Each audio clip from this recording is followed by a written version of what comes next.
Hello and greetings to my esteemed colleagues here at St. Martin's University. The topic of today's workshop will be the use of positive greetings at the door and its effects on students' on-task behavior. Adverse behavior in the classroom can make teaching difficult and learning near impossible.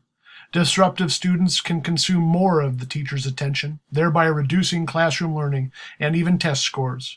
Most of this disruptive behavior is believed to occur following some type of environmental event, like hallway transitions, which then may be continued unless it's followed by a new event that is pleasurable or reinforcing to the student. Today's classrooms are full of distractions, which makes maintaining classroom cohesion harder than ever, and finding creative classroom management practices that engage students while instilling order should be paramount in a teacher's quest for an inclusive classroom. It is imperative to support teachers to deliver evidence-based classroom management practices that effectively prevent externalizing behaviors and promote behavioral engagement in the classroom. Setting up a classroom environment for success may often begin outside of the classroom in the transition periods before, during, and after school. Children may experience 15 to 20 transitions between activities each day, and some teachers report that transitions are frequently difficult and often provoke challenging behavior in children. Intervention strategies may be especially useful during these transition times. One of the possible key strategies in accomplishing this is building rapport with and an attachment to the students, with the use of a simple antecedent action, such as greeting the students at the door in a positive way and enforcing predictable, structured daily routines that help children stay in an on-task mindset.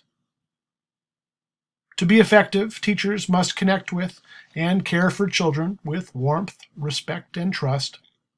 Interventions based on manipulation of antecedent variables are designed to prevent, or at least curtail, the occurrence of problem behavior and help to develop the rapport and trust necessary for effective classroom management.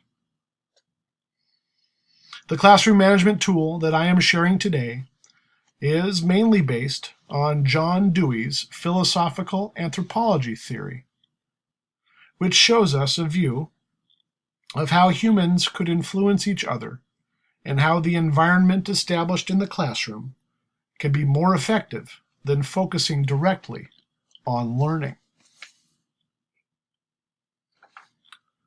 There have been many reviews and research studies done on trying to relate the basic ways a teacher can positively change how students behave in the classroom.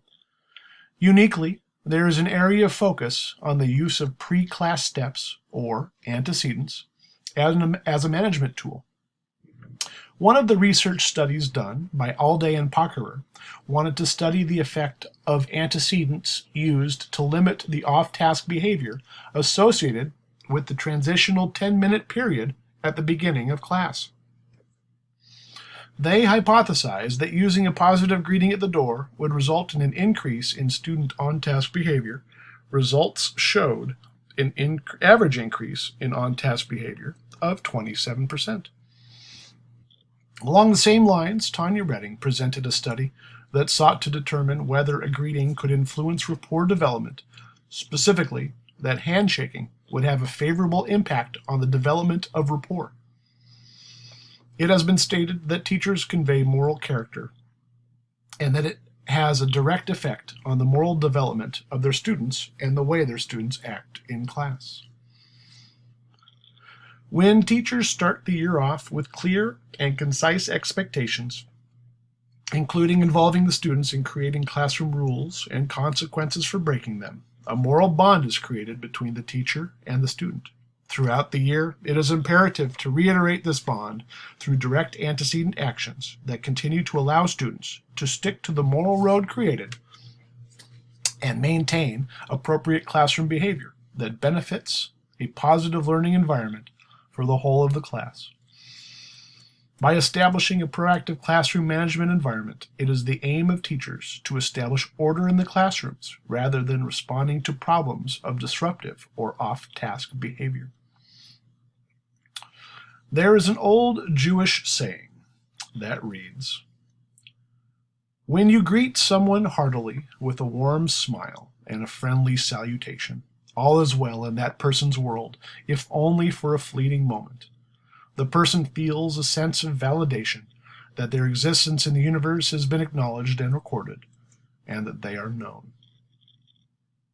The studies I have gathered, though the findings may have been obtained from a sample with varied limitations, found that classrooms in which teachers used the PGD strategy were associated with diminished disruptive behavior than those in the control group. In practical terms, students in the PGD class evidenced a 27% gain in on-task behavior, which corresponds to an extra 12 minutes per instructional hour, or an additional hour of engagement over the course of a 5-hour instructional day. On a larger scale, use of the PGD strategy could potentially result in gains of several more hours of additional academic engagement over the course of the academic year, which could produce significant improvements in actual academic achievement. Here are 3 of many possible ways to give a positive greeting at the door, as influenced by the findings of my studies. Option 1.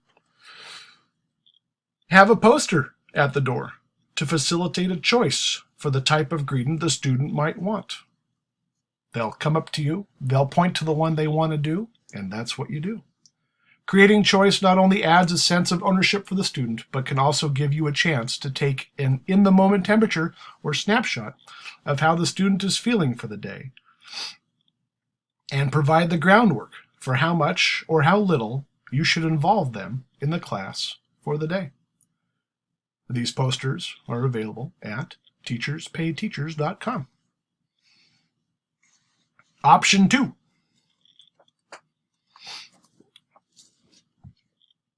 With each student that walks through the door, greet with their name, a smile, a handshake, and a positive affirmation about them. You can be personable and personal about the comment or keep it general.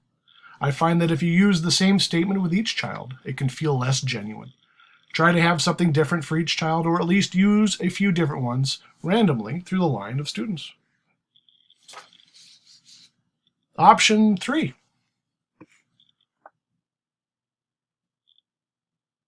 Create a special greeting for each student.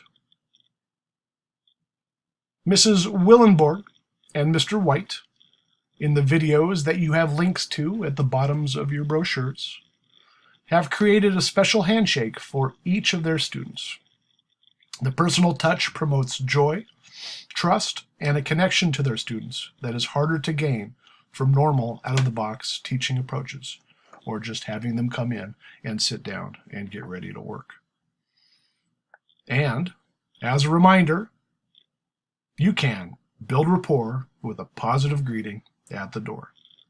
Thank you very much. Have a great day.